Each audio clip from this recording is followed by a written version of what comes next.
Алматыда аурухана ауласында заңсыз автотұрақ пайда болды.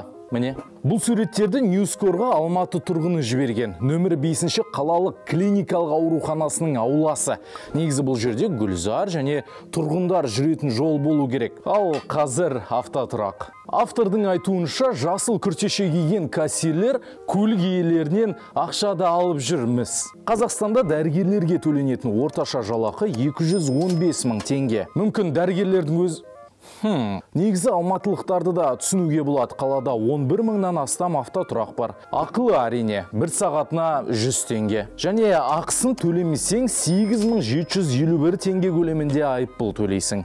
Міне, мүмкін сондықтан көлік иелері кішкене болсын үнемдегісі келген шығар. Не ол қазақ даласында тегін автотұрақ табылмады ма? Енді әзілсіз, құрметті көлік иелері. Бұл орын жайдан жай адам жүретін жол ретінде белгіленген жоқ.